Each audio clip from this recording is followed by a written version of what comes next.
어느 젊은 기업가 이야기가 있습니다. 그는 작은 회사의 채무 책임자였습니다. 회사는 위기에 처해 있었고 투자 유치를 받기 위해서 실적이 좋아 보일 필요가 있었습니다. 어느 날 대표가 조용히 그에게 불러 이렇게 말합니다. 이번 분기 숫자만 조금 조정하자. 다음 분기엔 좋아질 거야. 지금은 살아남는 게 더 중요하다. 그는 고민했습니다. 조금은 조정을 해도 아무도 모를 거야. 회사도 살리고 직원도 살리고 자신도 인정받을 수 있다는 기회다 생각했습니다. 그는 결국 사장님 말대로 서류를 수정했습니다. 그 선택은 5분이 채 걸리지 않았다는 겁니다. 그러나 5년 뒤에 그 일은 내부 감사에서 이 사실이 모두 드러나 버렸다는 것입니다. 그는 이 일로 직장을 잃었고 업계에서 신뢰를 잃었고 무엇보다도 자기 자신을 잃어버렸다는 것입니다. 그는 나중에 눈물로 이렇게 고백했습니다. 그때 나는 회사를 살리려고 한 것이 아니라 어리석게도 사실은 내 자리를 지키려고 했던 것이다. 사랑하는 여러분, 이 이야기는 단순히 회계 부정의 이야기가 아닙니다. 이것은 우리가 매일 경험하는 진리의 거래에 관한 이야기다는 것입니다. 우리는 거대한 범죄를 저지르지 않습니다. 매일 작은 선택의 자리에서 거래를 하며 잘못된 일을 무마하고 잘못된 일이 이것쯤이야 한 번쯤은 괜찮겠지라며 이것쯤이야 하며 타협하고 살아간다는 것입니다. 오늘 잠언은 우리에게 강력하게 이렇게 말하고 있습니다. 저를 한번 따라서 합니다. 진리를 사고서 팔지 말라. 시작. 진리를 사고서 팔지 말라는 것입니다. 오늘 우리가 본 잠언 23장은 매우 현실적인 장입니다.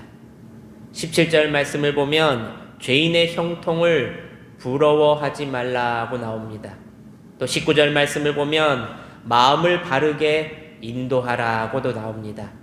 26절 말씀을 보면 내 마음을 내게 주라 이렇게 말합니다. 또 29절에서부터 35절까지 말씀을 보면 술과 유혹에 빠지지 말라. 모두 현실적이며 실생활에 우리가 신앙생활할 때 가장 필요한 말을 해주고 있는 것입니다. 겉으로 보면 도덕적 교훈으로 보입니다. 그러나 그 중심에는 하나의 질문이 있습니다. 너는 무엇을 위해 진리를 팔고 있느냐 하는 겁니다.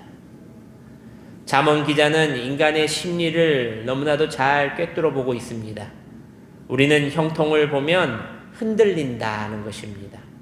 쾌락 앞에서 한없이 약해지고 당장의 이익을 위해서 미래를 저당 잡는다는 것입니다.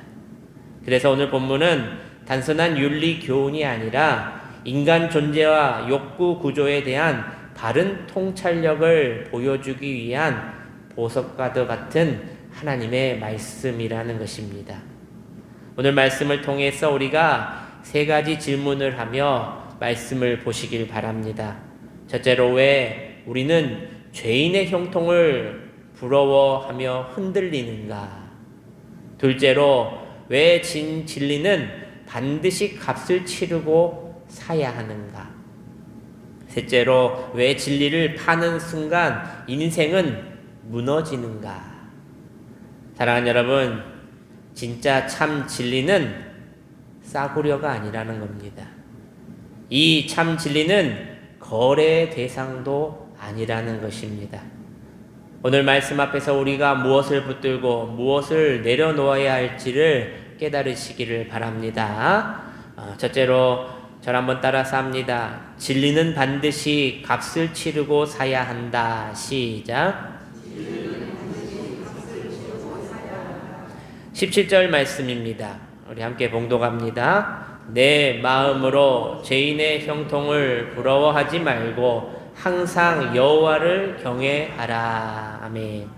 우리는 종종 세상을 보며 흔들릴 때가 너무나도 많습니다.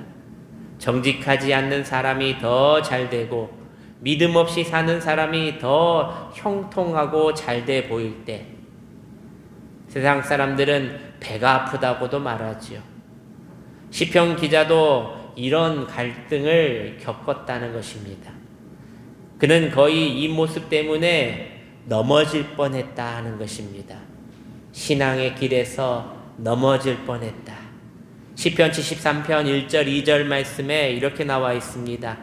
하나님이 참으로 이스라엘 중 마음이 정결한 자에게 선을 행하시나 나는 거의 넘어질 뻔하였고 나의 걸음이 미끄러워질 뻔하였으니 이는 내가 악인의 형통함을 보고 오만한 자를 질투하였음이로다. 아멘. 악인의 형통함을 보고 질투했다라고 나옵니다. 사랑하는 여러분, 우리는 늘 이렇게 흔들리는 존재라는 것입니다. 철학자 아리스토텔레스는 인간을 욕망하는 존재라고 말하고 있습니다. 욕망은 비교를 통해 자라나는 것입니다. 남과 비교는 불안을 낳고 불안은 곧 악에 타협을 낳는다는 것입니다. 성경은 이 진리를 이미 알고 있었기에 오늘 이렇게 말씀하고 있는 것입니다. 죄인의 형통을 부러워하지 말라. 그리고 18절에 이렇게 말하고 있습니다. 우리 18절 말씀을 스크린을 보시면서 함께 봉독합니다. 시작. 정령이 내 장래가 있겠고 내 소망이 끊어지지 아니하리라. 아멘. 진리를 붙드는 자에게는 미래가 있다는 것입니다. 또 19절에 뭐라고 나와 있습니까? 내 아들아 너는 듣고 지혜를 얻어 내 마음을 바른 길로 인도할지니라. 여러 이 말씀 속에서 우리가 마음으로 품어야 할 것이 있습니다. 진리는 자동으로 내 것이 되지 않는다는 것입니다. 듣고 배우고 훈련하고 말씀에 순종해야만 내 것이 되는 것입니다. 여러분, 살이 어떻게 만들어진지 아십니까? 먹어야지 살이 되는 겁니다. 내 살이 되는 겁니다. 이처럼 진리는 자동으로 내 것이 되는 것이 아니라는 겁니다. 수고하고 노력하고 땀을 내고 애써야 한다는 것입니다. 또 진리는 공짜가 아닙니다. 공부하지 않으면 지식에서부터 무지해지듯이 말씀을 듣고 기도하지 않으면 우리의 믿음은 약해지고 말씀은 날마다 묵상하지 않으면 삶의 분별력이 사라지게 된다는 것입니다. 23절 말씀입니다. 우리 함께 23절 말씀을 봉독합니다. 시작. 진리를 사되 팔지는 말며 지혜와 훈계와 명철도 그리할지니라. 아멘. 이 말씀은 시장의 언어입니다. 사되라는 말은 이를 위해서 대가를 지불하라는 것입니다. 무엇을 지불해야 할까요? 여러분, 시간을 지불하라는 겁니다. 자존심을 지불하라는 겁니다. 또한 손해를 감수하라는 것입니다. 이 진리를 위해서, 이 진리를 얻기 위해서 우리가 이러한 대가를 지불해야 한다는 겁니다. 그리고 뒤에 뭐가 나옵니까? 팔지는 말라고 나와 있습니다. 이 말은 유익 때문에 타협하지 말라는 것입니다. 인정받기 위해서 진리를 굽히지 말라는 것입니다. 어느 상인이 아주 값진 보석을 발견하게 됐습니다. 그는 가진 것을 다 팔아 그 보석을 샀습니다. 그 보석은 남들이 어떤 보석인지 모르고 그저 닦여져 있지 않는 보석이기에 쌀이 싼 돌처럼 보였습니다. 사람들은 그 보석을 산 상인을 보고 참 어리석다고 했습니다. 그러나 그는 알았습니다. 이 보석은 모든 것보다 가치가 있고 내 전 재산을 털어서라도 큰 값어치가 있는 것이다. 마태복음 13장에 예수님께서 이렇게 말씀하셨듯이 값진 진주의 비유를 떠올리며 생각해 보면 됩니다. 하나님의 나라는 모든 것을 팔아서라도 얻어야 할 가치가 있다는 것입니다. 모든 것을 걸어서라도 얻어야 될 가치가 있다는 것입니다. 사랑하는 여러분, 우리는 진리를 얻기 위해서 무엇을 지금도 지불하고 계십니까? 그리고 혹시 세상의 유익 때문에 그 진리를 조금씩 팔고는 있지 않습니까? 우리는 눈에 보이는 형통이 아니라 하나님이 약속하신 장래를, 이 진리를 더욱 붙드시는 여러분들 되시기를 바랍니다. 진리를 값싸게 여기지 말고 시간을 들여 사고 눈물을 들여 사고 순종하며 사야 합니다. 어떤 상황에서도 이 거룩한 진리를 팔지 마시기를 바랍니다. 사랑하는 여러분, 진리는 자동으로 우리 안에 자리 잡지 않습니다. 듣고 배우고 묵상하고 순종하는 사람에게만 장래가 예비되어 있다는 것입니다. 형통처럼 보이는 유혹을 내려놓고 영원한 소망을 붙들고 잠깐의 이익을 위해 진리를 팔지 말며 영원한 하나님의 나라를 위해 기꺼이 값을 치르는 성도들이 되시기를 주님의 이름으로 축복합니다. 둘째로, 진리는 삶의 절제와 순종으로 지켜야 한다는 것입니다. 25절 말씀입니다. 우리 함께 25절 말씀을 봉독합니다. 시작.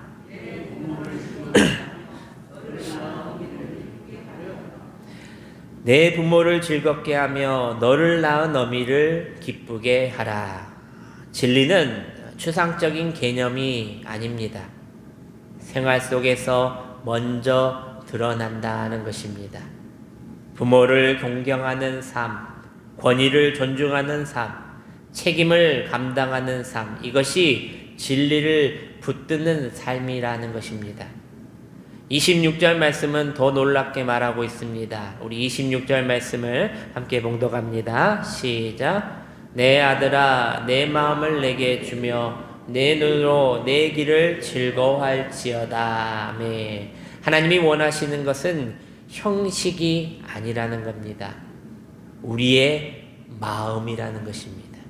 하나님께서 원하시는 것은 형식이 아니라 뭐라고요? 우리의 마음입니다. 겉으로는 신앙생활을 하면서 마음은 세상에 주고 있는 사람들, 그것을 이미 진리를 팔고 있다라고 말하는 것입니다. 예배장 안에서도 많은 생각이 오고 간다고 합니다. 제가 있을 때 어떤 권사님이요, 부흥에 참석했는데 다들 눈물을 흘리면서 손을 들고 아멘 아멘 하고 기도하고 있는데 머릿속에 아 맞다, 가스불을 안 끄고 왔지, 아 빨리 가야 되겠다, 아 어쩌지 지금 나갈까, 좀 이따 나갈까. 나중에 저한테 그러더라고요. 목사님 저 부흥회 때 은혜 못 받았어요 그러더라고요. 그래서 제가 왜요 그랬더니 가스불이 갑자기 생각나서 그것 때문에 시험 들었습니다. 여러분, 신앙생활하면서 세상에 마음을 계속 주는 것은 이미 진리를 내 자신이 팔고 있는 것입니다. 또 27절 28절 말씀에 이렇게 말하고 있습니다. 우리 함께 27절 28절 말씀을 봉독합니다. 시작. 대저 음녀는 깊은 구덩이요 이방 여인은 좁은 함정이라. 참으로 그는 강도같이 매복하며 사람들 중에 사악한 자가 많아지게 하느니라. 여기서 음녀는 단순히 도덕적 타락만을 말하는 여자가 아니라는 것입니다. 유혹, 쾌락, 타협, 달콤한 제안으로 내가 받은 이 귀한 진리를 조금씩 내려놓게 만드는 속삭임들이라는 것입니다. 여러분, 속삭임이 얼마나 달콤한지 아십니까? 또 귀가 얇으신 분들이 있으시죠. 이 유혹과 쾌락과 타협과 달콤한 제안의 속삭임에 우리가 이 진리를 조금씩 내려놓고 팔고 있다는 것입니다. 마치 당근마켓에서 내 물건을 손쉽게 저렴하게 내놓는 것과도 같은 모양새입니다. 성경에서 가장 힘이 센 사람이 누굽니까? 삼손입니다. 삼손은 큰 힘을 가졌습니다. 그리고 하나님께 주신 사명도 그에게 있었습니다. 그러나 그는 자신이 좋아하는 여인의 유혹 앞에서 이 모든 경계를 풀어버렸다는 것입니다. 결국 그는 눈이 뽑히고 사명이 무너져 죽게 되었다는 겁니다. 진리는 한순간의 유혹으로 무너질 수 있다는 것입니다.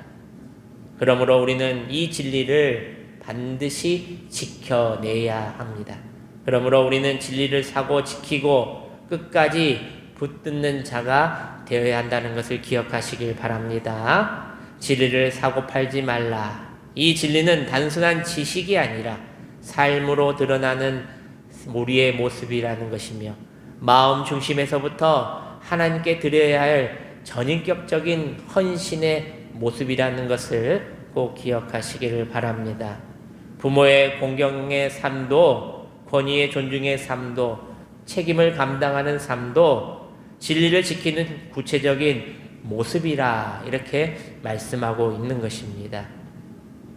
사랑하는 여러분, 진리는 저절로 지켜지지 않습니다.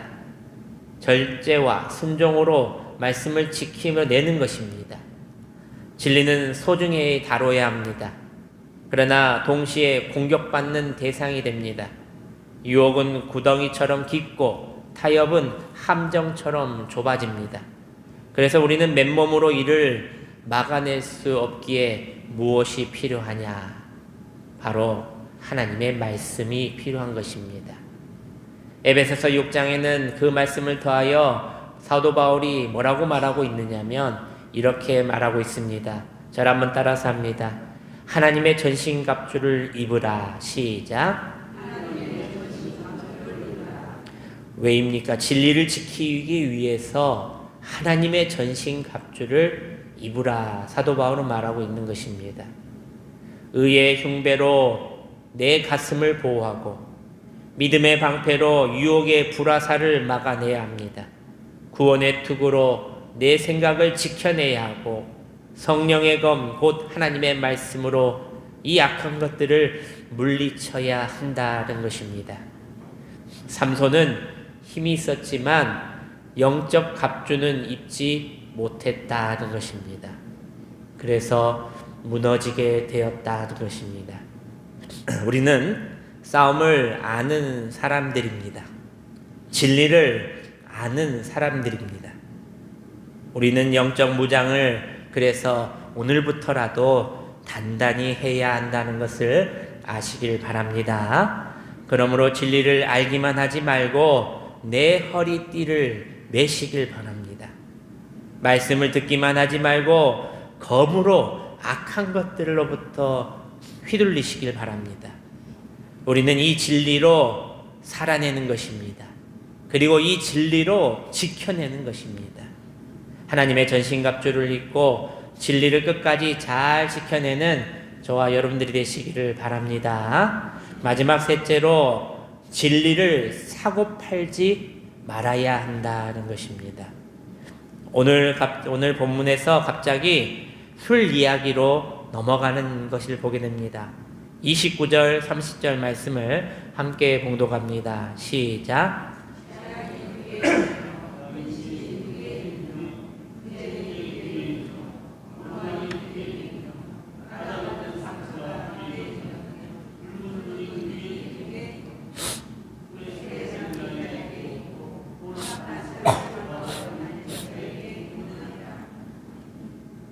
술의 큰 특징은 많이 마실수록 현실을 잊게 한다는 것입니다.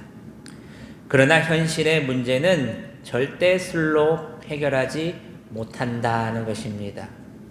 죄는 언제나 미학적으로 아름답게 포장되어 왔습니다.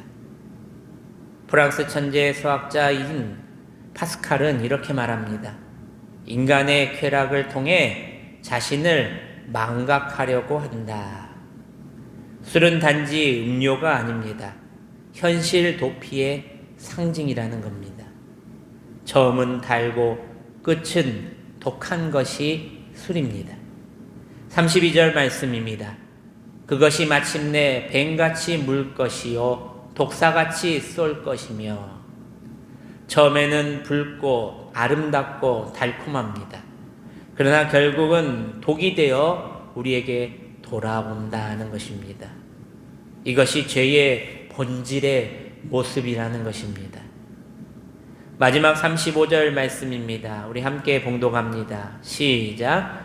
내가 스스로 말하기를 사람이 나를 때려도 나는 아프지 아니하고 나를 상하게 하여도 내게 감각이 없도다. 내가 언제나 깰까 다시 술을 찾겠다 하리라. 아멘. 술 취한 자는 맞아도 아프지 않는다는 것입니다.